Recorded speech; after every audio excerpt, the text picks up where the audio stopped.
The Girl Who Chased Fireflies, age 0 to 7. In the quiet village of Nakum, where the sun dipped behind hills shaped like sleeping giants, lived a little girl named Zuri. Her name meant, beautiful, and indeed she was, not just in looks but in the curiosity that sparkled in her eyes. Her home was a round mud hut with a thatched roof, surrounded by cassava plants and the occasional stubborn goat. Every evening, as the village cooled from the sun's scorch, Zuri would chase fireflies through the tall grasses behind her grandmother's hut. "Don't run too far, Zuri," Mama Lindiwe would call, her voice warm like papaya stew. But Zuri always ran, her feet bare, her laughter high, chasing the tiny lights that danced like magic in the dusk. Zuri didn't know much about the world beyond the hills.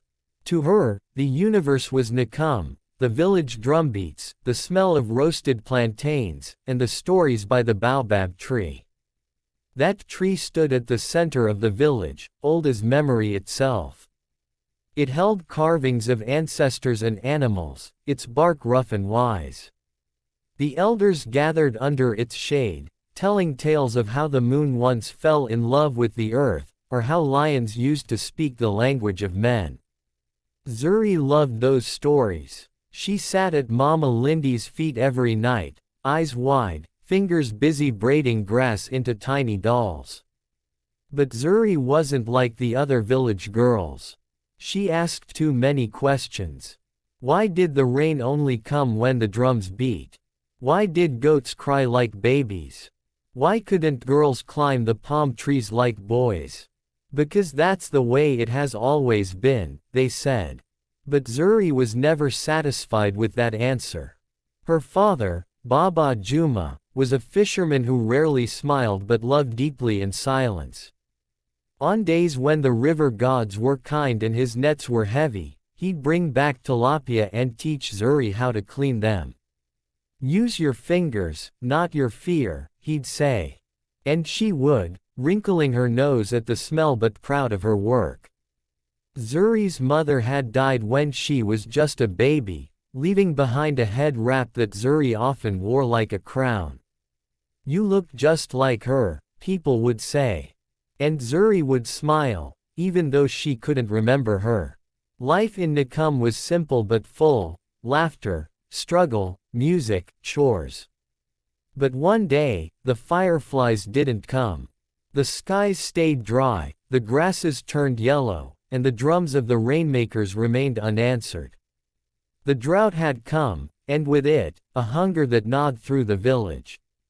Children grew thin, and the market baskets lighter. Even the baobab tree lost some of its leaves. Zuri stopped chasing fireflies, spending her evenings helping Mama Lindiwe fetch water from the river, now a narrow snake of brown. One night, Zuri sat under the baobab tree and whispered to it, "Tell me what to do." The wind rustled the leaves gently, almost like a reply. That night, she had a dream. She saw herself standing on a tall hill, raising a bowl to the sky, and the clouds wept in return. When she told Mama Lindiwe, the old woman smiled. "Perhaps the spirits are showing you something." From that day, Zuri began to believe that even a small girl could speak to the sky, not just with drums, but with heart.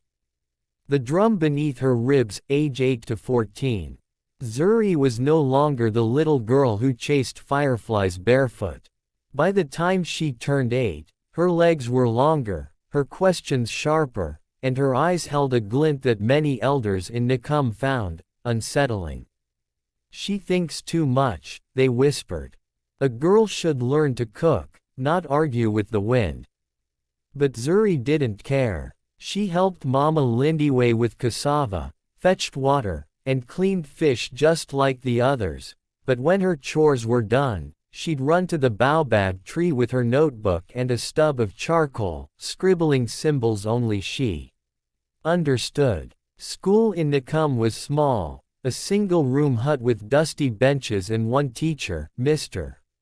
Kojo, who spoke in proverbs more than lessons. But Mr. Kojo saw something in Zuri. You learn like the wind, girl, he said. Fast and without asking permission.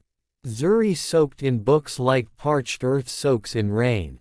She read about the oceans beyond the continent, the pyramids of Kemet, and girls who became presidents. And though many of the boys laughed at her, saying, "Who needs books when you have cows?" Zuri never let their laughter dim her fire. One evening, while returning from the river, Zuri heard the village drums, not the usual rhythm of celebration or harvest, but something fierce, sharp, panicked. She dropped her water pot and ran. Smoke rose from the east, the forest was on fire. Flames licked the sky, orange and hungry. People shouted, women wailed, and the men ran toward the blaze with buckets and wet cloths. Zuri spotted a group of children frozen with fear near the flames. Without thinking, she darted forward, pulling them back one by one, her feet burning, lungs choking. When the fire died, and the village counted heads, Zuri had saved 4 children. She sat that night under the baobab tree, her hands blistered, her dress torn. Mama Lindiwe came to her, tears in her eyes, and kissed her forehead. "You have the spirit of your mother," she whispered. "And her courage." But not everyone was pleased. Some elders scolded her. Girls should not run into flames, they said. It is not her place. Zuri stood before them, voice steady. "Then where is my place? If not in saving lives, then what use is tradition?" The village murmured, divided. Some shook their heads. Others, especially the young girls, looked at her with new eyes. By the time Zuri turned 12, she had become both admired and feared, a girl who danced to her own rhythm. Mr. Kojo helped her apply for a scholarship to the city school. He believed the world needed to hear her voice. But Zuri was torn. Nakum was her heartbeat, but the city promised something more: opportunity, knowledge, power.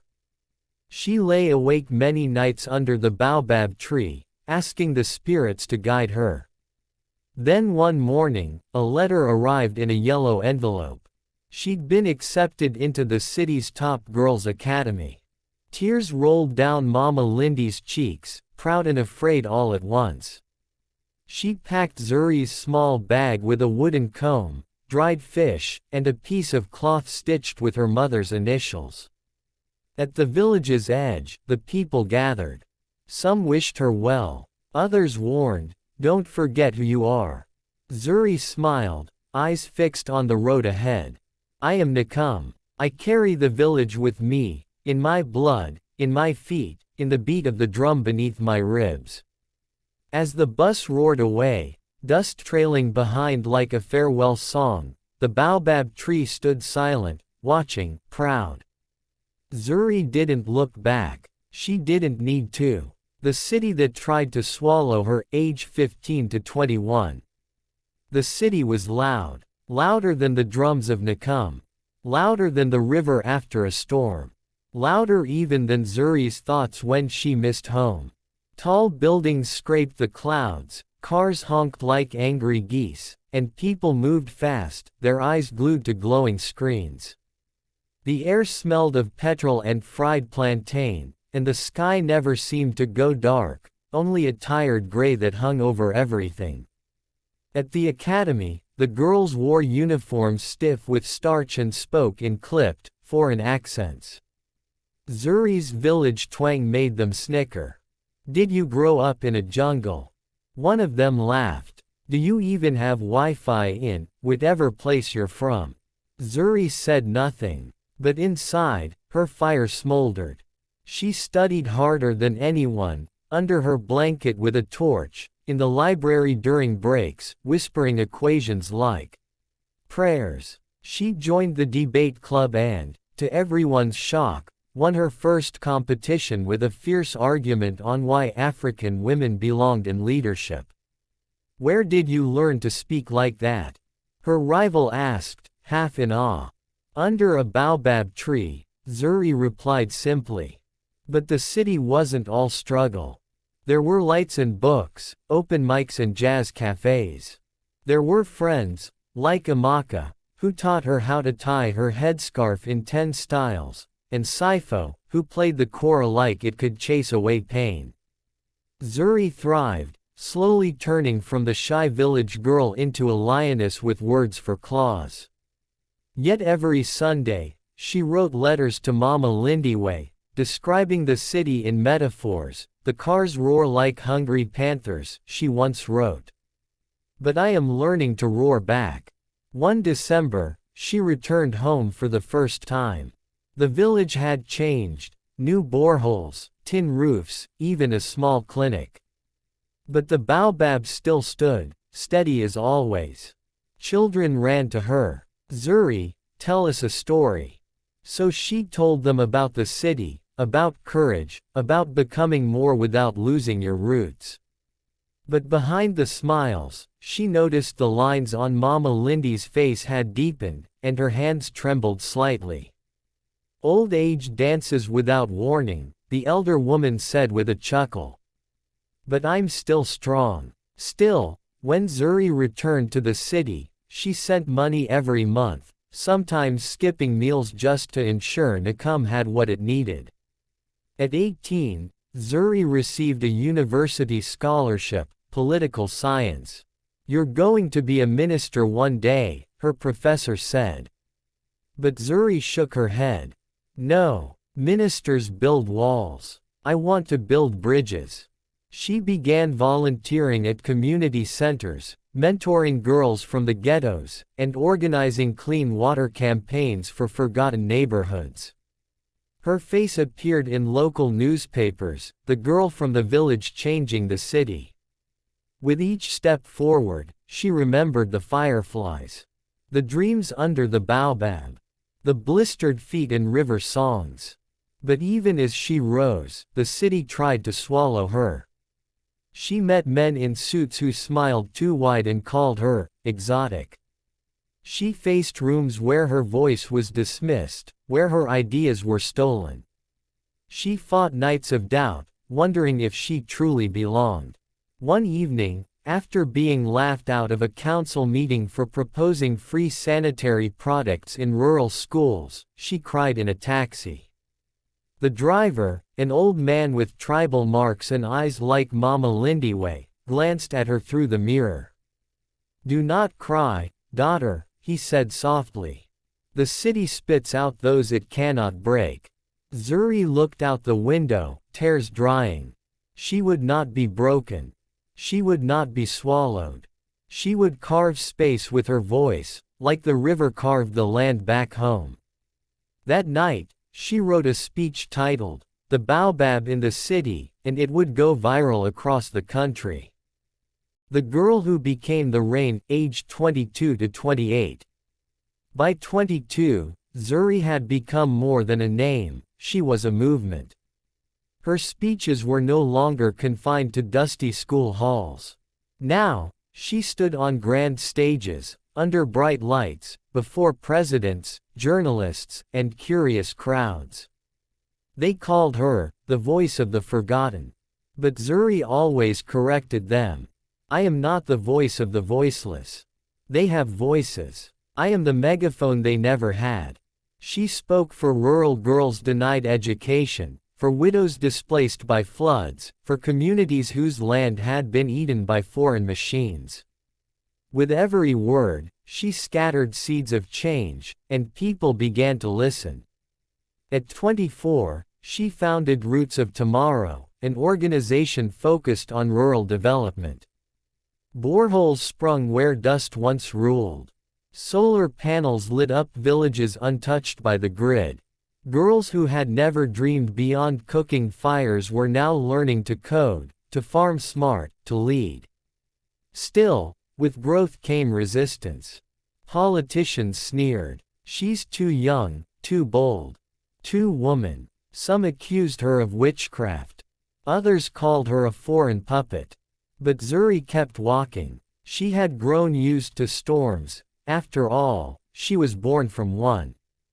Then came the drought. A terrible dry season swept across the country, worse than anyone remembered. Rivers shrank. Crops failed. Children collapsed in school from thirst. Aid was slow, promises slower. Zuri packed a truck with water tanks and drove from village to village. In one community, a woman clutched her hand and whispered, "You are rain, child. We prayed, and you came." That night, under a sky cracked with stars, Zuri sat beside a dying river and wept. Not from sadness, but from resolve. She had spent her life speaking, now it was time to act louder. She lobbied Parliament until they passed the Clean Water and Land Act. She sued companies poisoning rivers. She partnered with indigenous elders, learning ancient water-preserving methods and teaching them to the next generation. By 27, Zuri was being called Mama Maji, Mother of Water. But beneath the strength, the headlines, the power, Zuri felt an ache. Mama Lindy's letters had grown shorter. The handwriting shakier. When Zuri returned to Nakum for a short break, she found her mother in bed, thinner than a reed, eyes still sharp but body failing. "My daughter," she whispered, "you've become what even the spirits couldn't imagine." Zuri knelt beside her. "You raised me. You taught me to fight. I taught you to love," Mama Lindywe corrected. "And love is the fiercest fight of all." 3 weeks later, the village drums beat a mournful rhythm. Mama Lindy's spirit joined the ancestors. Zuri buried her beneath the baobab tree, the same tree under which her mother once told her stories, under which Zuri first scribbled dreams in charcoal. As the earth was patted down, she whispered, "Now you'll always be near when I need you." In her grief, Zuri almost stepped away from it all. But the people pulled her back. "You are our rain. You cannot stop falling." So she fell, but this time like water to fire, like balm to wounds. She expanded Roots of Tomorrow into 6 countries. She trained village leaders. She built greenhouses, libraries, healing centers. She stood before the United Nations and told the story of a girl born under a baobab tree. Zuri had not just survived the city. She had turned its concrete into soil. But even as she changed the world, she remained the barefoot girl inside, chasing fireflies in the dark, dreaming beneath stars, dancing to drums that lived deep inside her chest. The wind that carried her name, aged 29 to 35. By 29, Zuri's name was no longer spoken, it was sung. Across villages and cities, her name floated like a prayer, like the smell of jollof at dusk, like the wind before rain. Elders invoked it in blessings. Children carved it in school desks. Mothers whispered it to daughters, "Be like Zuri, bold, bright, and unbreakable." But greatness is a crown that weighs heavy. Zuri moved through airports and parliament halls, greeted by cameras and titles. Dr. Zuri, Ambassador of Hope, the Rainmaker of Africa. Yet when the lights dimmed and applause faded, she often found herself alone, cradling silence like a child. "Don't you ever get tired?" Amaka once asked her during a rare reunion. Zuri laughed, but her eyes were weary. "I do. But change doesn't sleep." At 30, she received Africa's most prestigious award for humanitarian service. The ceremony was held in Addis Ababa. As she stood at the podium, she didn't speak of power or pride. Instead, she spoke of Mama Lindywe, of cracked feet and dry rice, of baobab dreams and bedtime fables. The hall stood still, then exploded into tears and claps. But behind all the success, Zuri carried a quiet longing. Love had knocked once or twice. Gentle men, strong men, passionate ones. But they often came expecting to complete her, not to walk beside her. Some admired her fire, until it burned too bright. Others claimed to support her work, until it overshadowed theirs. So Zuri kept walking, alone, yet never truly lonely. She had her people, her cause, her calling. At 32, tragedy struck. A flood swept through 3 villages in northern Kessi, displacing thousands. Zuri flew in within hours. As she walked through the wreckage, a child clung to her leg and whispered, "Are you the one who brings back the sun?" She hugged the boy tightly. "No, but I'll help you wait for it." The following year, Zuri launched Project Phoenix, a continent-wide initiative to rebuild climate-resilient communities. She traveled endlessly, gathering support, raising funds, training youth leaders. But the cost was clear. Her eyes grew sunken. Her laugh came less often. Her doctors warned, "Rest, or your body will force you." So at 35, for the first time in nearly 2 decades, Zuri paused. She returned to Nakum. The village had blossomed. There was now a tech hub, a women's bank, even a small university bearing her name. Yet, the baobab still stood, older, wiser, waiting. Zuri sat beneath it, barefoot, hair unbraided, heart wide open. And for the first time in years, she cried. Not from pain, not from exhaustion, but from release. She had become the wind, the rain, the voice, the bridge. But under the baobab, she was just a girl again, listening to the spirits rustle in the leaves, hearing her mother's voice in the wind. That night, she slept under the stars, the same sky that watched her rise. And the world, for a moment, paused with her. The legacy beneath the tree, aged 36 to 42. At 36, Zuri stopped chasing history, because she had become it. By now, her footsteps echoed through nations. Her story was part of school books, her face on stamps, her words etched into stone at universities. But fame had never been her goal. Impact was. She spoke less now, choosing her words like a farmer planting seeds in dry soil. Her presence had become enough. When she entered a room, silence followed. Not out of fear, but reverence. They called her Mama Wa Taifa, Mother of the Nation. Zuri laughed when she heard it the first time, remembering the barefoot girl who once danced in dust. But the people meant it. She had nurtured a generation, lifted millions, and rebuilt what others had broken. And yet, as always, Zuri was restless. At 38, she launched Legacy Circles, mentorship communities for young women across Africa. "We are not here to be saved," she told them. "We are here to lead." She no longer wanted to be the only light in the dark. She wanted to spark 1,000 flames. In every village, town, and city, girls stood taller because of her. Some became engineers, others artists, some presidents of youth parliaments. All of them bore the fingerprints of Zuri's fire. And still, she returned home often. Nakum had become her soul's well. There, she found peace in planting yams, telling stories to children beneath the baobab, and walking barefoot at dawn.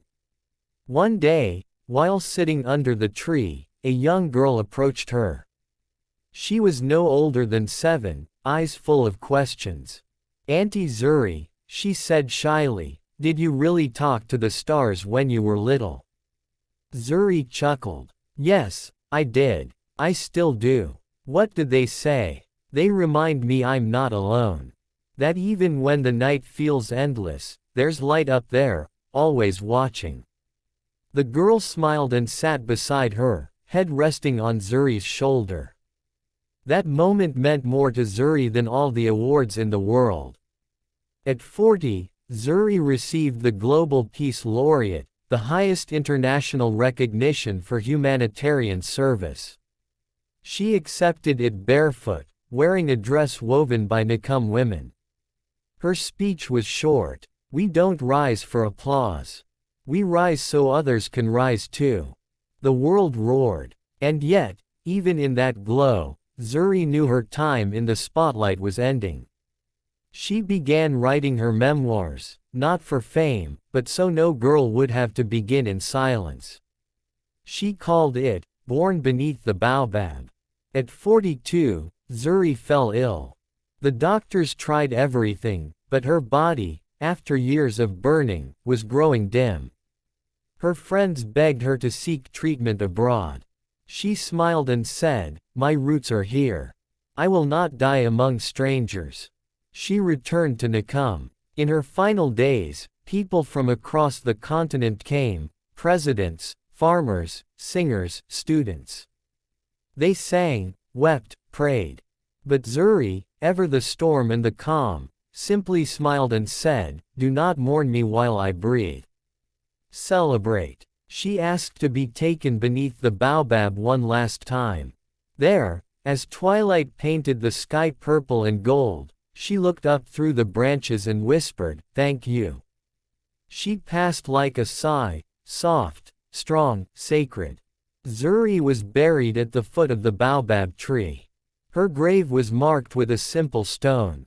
She came as rain. She left as rivers. And the tree stood tall, its roots drinking in the story of the girl it once sheltered, the girl who became a voice, a storm, a mother, a movement. And still today, when the wind rustles its leaves, the people say it's Zuri, whispering courage to the next girl bold enough to dream.